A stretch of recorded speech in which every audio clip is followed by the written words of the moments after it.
তোমরা কে কীভাবে লাউ দিয়ে মাছের ঝোল করো আমি জানি না, কিন্তু আমি এইভাবে করি, এইভাবে না আরেকভাবেও করি। তো এইটা আমার একটু বেশি ভালো লাগে।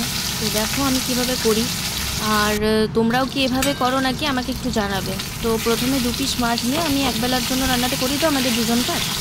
তো ওই 2 পিস মাছ আমি আগে ভালো করে একটু ভেজে নিলাম কড়াইতে। তো তারপর খুব সামান্য অল্প পরিমাণে একদম তেল, দেখো বুঝতেই পারবে হয়তো 1 চামচের মতো তেল আছে। তো সেই তেলের মধ্যে আমি একটু 5 ফোড়ন দিয়ে দেবো। আমার রাঁধুনি ফোড়ন ছিল না, নাহলে রাঁধুনি ফোড়ন দিলে খুব ভালো হয়। তো ওই 5 ফোড়নের মধ্যেই রাঁধুনি থাকে, তো সেই কারণে একটু 5 ফোড়ন দিয়ে দিলাম। তারপর আমি দেবো হচ্ছে পেঁয়াজ আর রসুন আর কাঁচা লঙ্কা 4 পিস।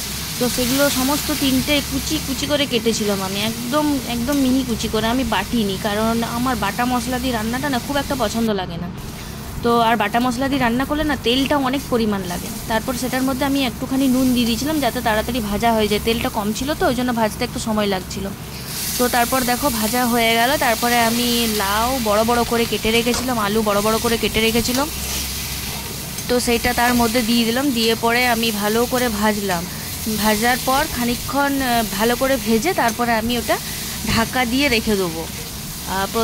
প্রথমে আমি নুন দিই না, নুনটা তারপরে একটুখানি ছিল তো এর মধ্যে, পেঁয়াজটার মধ্যে, তো তখন আমি সেই মুহূর্তে নুন দিইনি।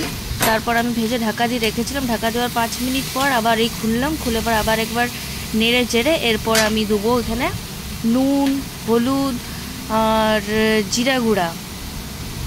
জিরা গুঁড়াই দিলাম, ধনিয়া গুঁড়া দিইনি, তোমরা চাইলে দিতে পারো। তো নুন, হলুদ, জিরা গুঁড়া দিলাম, আর একটু কাশ্মীরি রেড চিলি দিয়েছিলাম কালারটার জন্য। কিন্তু আমার এখানে না হলুদের পরিমাণটা একটু বেশি হয়ে গেছিলো, পরে রান্নার পর বুঝতে পারলাম যে মানে হলুদের গুঁড়া আর কাশ্মীরি রেড চিলির কালারটা একটু মানে বেশি দেখাচ্ছিল।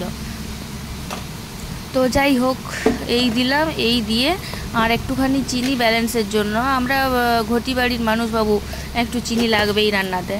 তো যাই হোক চিনি একটু দিলাম, একটু দিয়ে আর একটু ভালো করে বেশ কষাচ্ছিলাম, কষিয়ে ভালো করে ভেজে আর আবারও একবার ঢাকা দিয়ে রেখে দেবো। এটা বেশ খানিকক্ষণের জন্য ঢাকা দিয়ে রেখে দেবো, কারণ এবার একটু সিদ্ধ হতে হবে লাউটাকেও আর আলুটাকেও। তো সেই দেখো আমি একটু ভালো করে ভেজে কষিয়ে একদম আর ঢাকা দিয়ে রেখে দিলাম। এটা মোটামুটি আমি 10 মিনিটের মতো ঢাকা দিয়ে রেখেছিলাম। তারপর দেখো 10 মিনিট বাদে মোটামুটি মাখামাখি হয়ে গেছে লাউ আর আলুর মধ্যে মশলাটা। তো তারপর একটু নেড়ে চেড়ে দেখছিলাম যে এটা সিদ্ধ হয়েছে কিনা। তো আলুটা সিদ্ধ হয়ে গেছে, কিন্তু লাউটা সিদ্ধ হতে একটু টাইম নেয়।